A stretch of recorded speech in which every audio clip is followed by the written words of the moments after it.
નમસ્કાર ખેડૂત મિત્રો, ફરીથી આપણે કૃષિ ગુજરાત યુટ્યુબ ચેનલ મારફત આજે આપણે મળ્યા છીએ. આજે આપણે વાત કરવી છે સેન્દ્રીય ખાતરની અગત્યતા અને તેની ઉપલબ્ધતા. મિત્રો, આજે આપણે કૃષિ યુનિવર્સિટીના સંશોધનના અથાગ પ્રયત્નો પછી જે કાંઈ નિષ્કર્ષ રૂપ ભલામણ કરવામાં આવે છે ખેડૂતના ખેતી ઉત્પાદન માટે, સારા પાકના ઉત્પાદન માટે, જમીનની ફળદ્રુપતા જાળવવા માટે, પરંતુ એ વાત આપણી સુધી પહોંચવામાં અથવા તો એમનું અર્થઘટન કરવામાં આપણી કંઈક ભૂલ રહી જવાના કારણે આજે પણ આપણે પાકના પોષણ માટે જરૂરી જે કંઈ ખોરાક વ્યવસ્થા છે એ ખોરાક વ્યવસ્થા જાળવવામાં આપણે સૌ ઊણા ઉતર્યા છીએ અને જેની આડઅસર રૂપ આપણી જમીનની દિન દાડે ફળદ્રુપતા ઘટતી જાય છે. મિત્રો, આપણા વૈજ્ઞાનિકોએ એ સાબિત કરી બતાવ્યું છે સંશોધનના અંતે કે આપણી જમીનને સેન્દ્રીય સ્વરૂપે, જૈવિક સ્વરૂપે અને રાસાયણિક સ્વરૂપે મળતા અલગ અલગ છોડના જે પોષક તત્વો છે, છોડ માટે જે અગત્યના 17 પોષક તત્વો છે, એ 17 પોષક તત્વો આ ત્રણેય સ્ત્રોત મારફત મળે અને સંતુલિત મળે તો આપણા પાકની હેલ્થ એટલે પાકનું આરોગ્ય સારી રીતે જળવાય અને જમીનની ફળદ્રુપતા ટકી રહે. ઉત્પાદન લેવા છતાં પણ જમીનની ફળદ્રુપતા લાંબો સમય સુધી ટકાવી શકીએ, જમીનને ડિગ્રેડ થતી અટકાવી શકીએ, જમીનને બિનઉપજાઉ થતી અટકાવી શકીએ. પરંતુ આપણી સમજણના અભાવ અથવા આપણી સમજણમાં ક્ષતિના કારણે આજે આપણે એવી પરિસ્થિતિ આવ્યા છીએ કે જે કંઈ સારી ટેકનોલોજીની ભલામણ આપણા સાયન્ટિસ્ટોએ અથાગ પરિશ્રમને અંતે, સંશોધનના અંતે, લખલૂટ ખર્ચના અંતે જે સારી ટેકનોલોજી સંશોધિત કરી અને ખેડૂતની આજીવિકા, ખેડૂતની સુખાકારી વધે એ માટે જે ભલામણો કરી છે એ ભલામણોનો આપણે સારી રીતે લાભ લઈ શકતા નથી. તો આજે આપણે વાત કરવી છે સેન્દ્રીય ખાતર. મિત્રો, સેન્દ્રીય ખાતરની વ્યાખ્યા જોઈએ તો જે પદાર્થ અથવા જે પ્રવાહીમાં અથવા તો જે કંઈ સેન્દ્રીય સ્વરૂપે પદાર્થ છે એની અંદર પાકને જોઈતા પોષક તત્વો ઉપલબ્ધ હોય અને આ સેન્દ્રીય પદાર્થ પ્રાણીજન્ય કચરામાંથી કોહવાણ થયા પછીનું પદાર્થ બન્યો હોય તો એને પ્રાણીજન્ય સેન્દ્રીય ખાતર કહીએ અને વનસ્પતિજન્ય કચરાના કોહવાણ પછી જે સેન્દ્રીય તત્વ બન્યું હોય એને આપણે વનસ્પતિજન્ય સેન્દ્રીય ખાતર કહીએ. મિત્રો, આ સેન્દ્રીય ખાતર ઘણા બધા પ્રકારના છે, પરંતુ સેન્દ્રીય ખાતર નામ આવે એટલે આપણને માત્ર ને માત્ર છાણિયું ખાતર જ ધ્યાનમાં આવે, પરંતુ માત્ર છાણિયું ખાતર જ એક વિકલ્પ નથી. ઘણા બધા આપણા સેન્દ્રીય તત્વો વનસ્પતિજન્ય પદાર્થોમાંથી, વનસ્પતિના અવશેષોના કોહવાણ પછી મળતા જે પદાર્થો છે એમાં સેન્દ્રીય ખાતરો આવે. ખાસ કરીને આપણે જોઈએ તો આપણા ખેતરના કચરાનું ખાતર, પશુઓના ગોબર, એના ઘાસચારાના વધેલા અવશેષોનું ખાતર, પાકના વધેલા નિંદામણના વધેલા અવશેષોના કોહવાણ પછી બનતું ખાતર, વનસ્પતિજન્ય જે બિયા છે, વનસ્પતિ બીજ છે, જે તેલબિયા છે, એમાંથી તેલ કાઢી લીધા પછી જે કંઈ બીજનો ભાગ વધે છે એ એટલે કે બધા જ પ્રકારના વનસ્પતિના ખોળ, જેની અંદર લીમડાનો ખોળ, કરંજનો ખોળ, દિવેલાનો ખોળ, કોપરાનો ખોળ, મગફળીનો ખોળ, કપાસિયાનો ખોળ, આ બધા રાયડાનો ખોળ, રાઈનો ખોળ, તેલબિયાના પાકો છે, એમાંથી તેલ કાઢી લીધા પછી જે વધેલો મીંજનો ભાગ છે એ પણ આપણા સેન્દ્રીય ખાતર, વનસ્પતિજન્ય કચરાના સેન્દ્રીય ખાતર તરીકે એ અગત્યતા ધરાવે છે.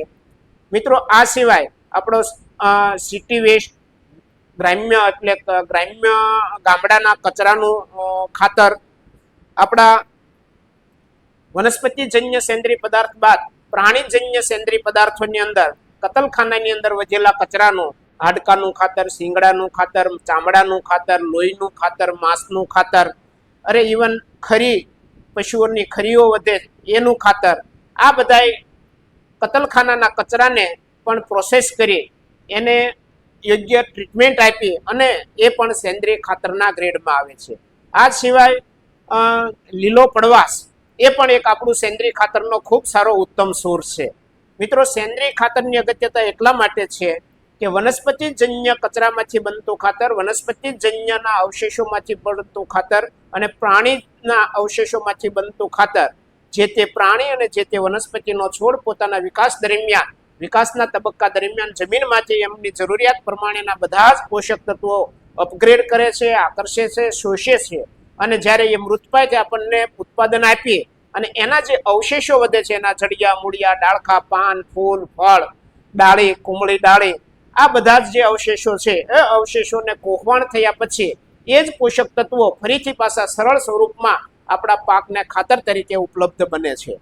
તો આ સેન્દ્રીય ખાતર જ્યારે આપણા પાકને દેવાની વાત આવે ત્યારે આપણે પોષક તત્વો તરીકે પાકના સારા વિકાસ માટે, તંદુરસ્ત વિકાસ માટે, જમીનની ફળદ્રુપતા ટકાવવા માટે આ બધા જ પોષક તત્વોનું યોગ્ય પ્રમાણ જમીનમાં જળવાઈ રહે એ માટે આપણે આ સેન્દ્રીય ખાતર વાપરવું જોઈએ. ઉનાળાની ખેડ કર્યા પછી જ્યારે વરસાદ આવવાની ઋતુ થાય, જેઠ મહિનો બેસવાનો થાય અથવા તો 15 જૂન પછી જ્યારે વાદળછાયું વાતાવરણ થઈ જાય, ભેજનું પ્રમાણ વધી જાય, ત્યારે આપણી પાસે જે કંઈ આ ખાતરો પૈકીનો જથ્થો ઉપલબ્ધ હોય એને પૂરતા ભેજ સાથે એ સેન્દ્રીય તત્વને આપણે જમીનમાં એવી રીતે આપવાનું છે કે જેથી કરીને એનો ભેજનો નાશ ન થાય, સીધા સૂર્યતાપમાં બળે નહીં અને જમીનમાં નાખીએ ત્યારે ઉપર આછા જમીનના આવરણથી ઢંકાઈ જાય એ રીતે જો આપણે આ સેન્દ્રીય ખાતર નાખીએ તો જ્યારે વરસાદ થાય ત્યારે એ વરસાદના ભેજમાં એ સેન્દ્રીય તત્વનું જે હ્યુમસ છે, સેન્દ્રીય તત્વનો જે રસકસ છે એ રસકસ આપણા પાકને મળે. અન્યથા એ સૂર્યના તાપમાં ખુલ્લામાં બળી જાય છે, માત્ર ને માત્ર એનો કચરો પાકને મળે છે. મિત્રો, ઘણા બધા ખેડૂતોની ફરિયાદ હોય છે કે સાહેબ અમે આ સેન્દ્રીય ખાતર નાખીએ, છાણિયું ખાતર નાખીએ, ઉકરડા નાખીએ, પછી નિંદામણ બહુ થાય છે. મિત્રો, હંમેશા બિન કોહવાણ થયેલું અથવા અર્ધ કોહવાયેલું કોઈ પણ પ્રકારનું સેન્દ્રીય ખાતર નાખવાની સખત મનાઈ છે. ભલે એક સિઝન આપણે મોડું થાય પરંતુ આપણે આ સેન્દ્રીય ખાતરને બરાબર ગળતિયો કર્યા પછી, બરાબર કોહવાણ થયા પછી, સંપૂર્ણ કોહવાઈ ગયેલું આપણું જો સેન્દ્રીય ખાતર વાપરીએ તો એનો પૂરતો લાભ આપણા પાકને થાય છે. છોડ એના પોષક તત્વો લઈ શકે છે, જમીનની અંદર એની પોઝિટિવ અસર થાય છે. અન્યથા આ પોષક તત્વોની ઉપર આડઅસર કરે છે. કોહવાણની પ્રક્રિયા અધૂરી રહી ગઈ હોય અને એટલે કે કાચા ઉકરડા, કાચું છાણિયું ખાતર આપણે જો નાખીએ તો જમીનમાં ગયા પછી એની કોહવાણની પ્રક્રિયા શરૂ થતી હોવાથી એ આપણા અન્ય પોષક તત્વોની ઉપલબ્ધિ ઉપર પણ માઠી અસર કરે છે અને પાકની એ પોષક તત્વોની ઉપલબ્ધિ ઉપર માઠી અસર થવાને કારણે પાકની હેલ્થ ઉપર પણ માઠી અસર બિન કોહવાણ થયેલા, અર્ધ કોહવાયેલા સેન્દ્રીય ખાતરોને કારણે થાય છે. એની ઝેરી અસર થાય છે, ઝેરી વાયુનું નિર્માણ થાય છે, જેને કારણે જમીનજન્ય રોગનું ઉપદ્રવ વધે છે. એટલા માટે હંમેશા સેન્દ્રીય ખાતર બરાબર કોહવાયેલું હોય એની સામાન્ય રીતે ખાતરી કરવી હોય તો આવું જે કોહવાયેલું સેન્દ્રીય ખાતર છે, સંપૂર્ણ કોહવાયેલું સેન્દ્રીય ખાતર છે, એ હંમેશા વજનમાં હલકો, કોઈ પણ જાતની ગંધ સુગંધ વિનાનો અને એકદમ ઘેરા કથ્થાઈ રંગનું એ બની જાય, ચાની ભૂકી જેવું બની જાય ત્યારે સમજવું કે આપણું એ સંપૂર્ણ કોહવાયેલું સેન્દ્રીય ખાતર છે. અન્યથા અર્ધ કોહવાયેલા કે કાચા આવા ખાતર નાખવાથી જમીનની ઉપર ફાયદો થવાને બદલે, પાકને ફાયદો થવાને બદલે નુકસાન વધારે થાય છે. મિત્રો, સેન્દ્રીય ખાતરની ઉપલબ્ધિ ક્યાંથી લેવી, સેન્દ્રીય ખાતરના ફાયદા શું છે? મિત્રો, સેન્દ્રીય ખાતર આપણું એ માત્ર ને માત્ર પોષક તત્વ જ પાકને આપે છે એવું નથી, પણ એ સેન્દ્રીય ખાતરના ગુણધર્મોને કારણે એ સેન્દ્રીય ખાતર જમીનની અંદર ટેમ્પરેચર, જમીનનું ઉષ્ણતામાન મેન્ટેન કરવામાં પણ બહુ મોટો ભાગ ભજવે છે. જમીનનો ભેજ સંગ્રહિત કરવામાં, ભેજ મેન્ટેન કરવામાં ખૂબ મોટો ભાગ ભજવે છે. સાથે સાથે જમીનનો પીએચ આંક અને ઈસી પણ મેન્ટેન કરવામાં પણ ખૂબ સારો ભાગ ભજવે છે. મિત્રો, જમીનની ફિઝિકલ એટલે કે ભૌતિક ગુણવત્તા સુધારે છે સેન્દ્રીય ખાતર, જમીનની રાસાયણિક ગુણવત્તા સુધારે છે અને આ સેન્દ્રીય ખાતર જમીનની જૈવિક એટલે કે જમીનની અંદર વસતા સૂક્ષ્મ જીવોની વસ્તી ઉપર પણ ખૂબ સારી પોઝિટિવ અસર કરે છે. કેવી રીતે? તો કે સૂક્ષ્મ જીવો જે છે એનો ખોરાક એ આ સેન્દ્રીય પદાર્થ છે. સેન્દ્રીય પદાર્થ એક પૂરતો ખોરાક છે, સૂક્ષ્મ તત્વોને મળતો હોવાથી સૂક્ષ્મ તત્વો કામના સૂક્ષ્મ જીવોની વસ્તી વધશે. સૂક્ષ્મ જીવોની વસ્તી વધતા જમીનની અંદર, પર્યાવરણની અંદર જે કુદરતી રીતે હવાનું નાઇટ્રોજન ફિક્સ કરતા બેક્ટેરિયા, જમીનની અંદર ફિક્સ થઈ ગયેલા ફોસ્ફરસને સોલ્યુબલાઇઝ એટલે કે લભ્ય સ્વરૂપમાં કન્વર્ટ કરતા phosphosolubilizing bacteria, potash mobilizing bacteria, zinc solubilizing bacteria, આ જે બધા પોષક તત્વો પૂરા પાડતા જે બેક્ટેરિયા કુદરતી રીતે જમીનમાં છે અથવા એની વસ્તી વધશે, એને ખોરાક મળતા, યોગ્ય વાતાવરણ મળતા, એ વસ્તી વધતા એ આ બધા જ પોષક તત્વો કુદરતમાંથી લાવી અને આપણા પાકને અવેલેબલ કરશે અને લભ્ય સ્વરૂપમાં કન્વર્ટ કરશે એને ઉપલબ્ધ કરાવશે. સાથે સાથે જમીનની અંદર ટેમ્પરેચર મેન્ટેન થવાના કારણે જમીનનું યોગ્યતમ વાતાવરણ જળવાઈ રહેશે, ઉષ્ણતામાન જળવાઈ રહેશે, જેને કારણે એ ઉષ્ણતામાનને કારણે જમીનની અંદર રહેલા પાકના મૂળનો સારો વિકાસ થશે, મૂળને પૂરતા પ્રમાણમાં પોષક તત્વો દ્રાવ્ય સ્વરૂપમાં ઉપલબ્ધ થશે. સાથે સાથે આ સેન્દ્રીય તત્વ એ જમીનની અંદર ભેજને મેન્ટેન કરવા માટેનું પણ ખૂબ સારું કામ કરે છે, જેને કારણે ચોમાસા દરમિયાન અથવા તો પાણીની કોઈ આકસ્મિક અછત ઊભી થાય એવા સમયે જમીનની અંદર ભેજ સંગ્રહિત રાખવાનું કામ આ સૂક્ષ્મ સેન્દ્રીય તત્વ કરતું હોવાથી એ જમીનમાં પાણીની અછત સમયે પાકને પાણીની અછત વર્તાવા દેતું નથી.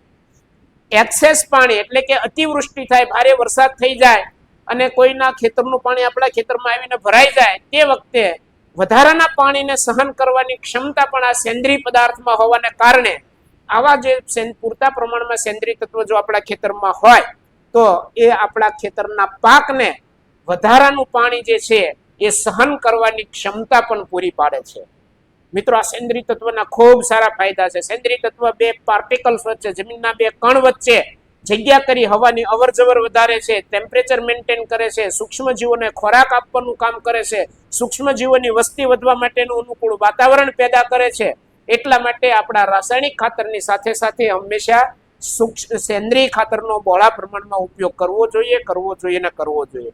મિત્રો, તમને પ્રશ્ન થાય કે સેન્દ્રીય ખાતર સાહેબ લાવવા ક્યાંથી? પશુઓનું પ્રમાણ ઘટી ગયું, ઘાસચારાની અછતને કારણે પશુપાલનનો વ્યવસાય જે વિસ્તારમાં નથી ત્યાં આગળ પશુઓના ગોબરમાંથી બનતું સેન્દ્રીય ખાતર મળતું. તો મિત્રો, આપણો જે કઈ પાક અવશેષો છે, આપણો મુખ્ય પાક લીધા પછી એના જે જાડી દાખલા, ડાળી, જડિયા, મૂળિયા અથવા વધારાનું નિંદામણ, એને પણ આપણા નવા ઘણા બધા કલ્ચર બજારમાં આવ્યા છે. કલ્ચરનું ટ્રીટમેન્ટ આપી અને ટૂંકા સમયમાં આપણે એને ગળતિયા ખાતરમાં આ બધા જ વાનસ્પતિક અવશેષોને સેન્દ્રીય ખાતરમાં આપણે પરિવર્તિત કરી શકીએ, એનો પણ ઉપયોગ કરવો જોઈએ.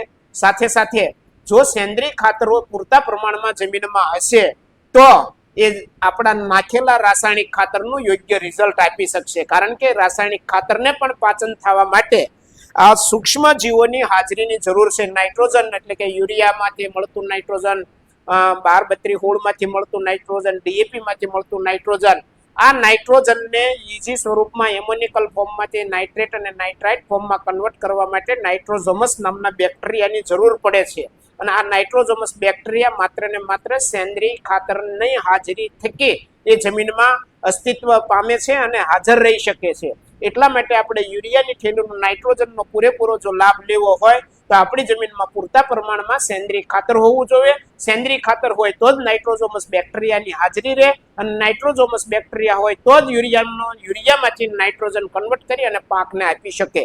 એ રીતે આપણા ફોસ્ફેટિક ખાતર ડીએપી, એસએસપી માંથી જે કાંઈ ફોસ્ફેટિક તત્વ છે, ફોસ્ફરસ તત્વ છે, એને સુપાચ્ય અવસ્થામાં ફેરવવા માટે પણ આપણા ફોસ્ફોસોલ્યુબલાઇઝિંગ બેક્ટેરિયાની પ્રક્રિયા એની ઉપર થવી જરૂરી છે.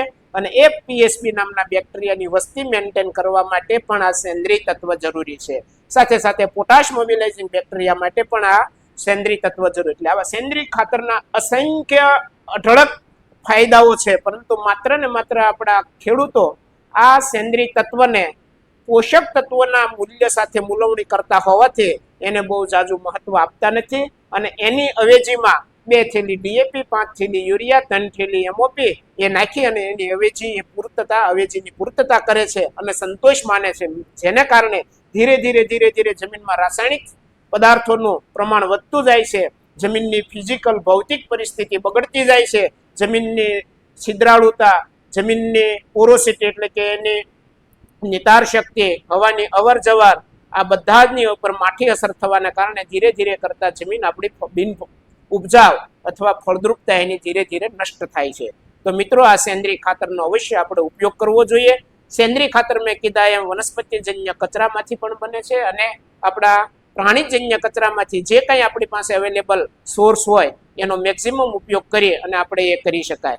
આ સાથે સાથે સેન્દ્રીય ખાતર માટે અગત્યનું બીજું પાસું એટલે કે આપણી ઉપલબ્ધિ માટે પશુઓની સંખ્યા ન હોય, પશુઓ પૂરતા પ્રમાણમાં રાખી શકાતા ન હોય, આસપાસના વિસ્તારમાં પશુઓની વસ્તી ન હોય, ગૌશાળા ન હોય, પાંજરાપોળ ન હોય અને ખેડૂતને આવું સેન્દ્રીય ખાતર જો જાતે બનાવવું હોય અથવા તો સેન્દ્રીય ખાતરનો વિકલ્પ ગોતવો હોય તો લીલો પડવાશ પણ આપણે કરી શકાય એની વાત પણ આપણે આગળના વિડીયોમાં આપણે અવશ્ય સમજશું. જય હિન્દ, જય ભારત, જય જય ગરવી ગુજરાત.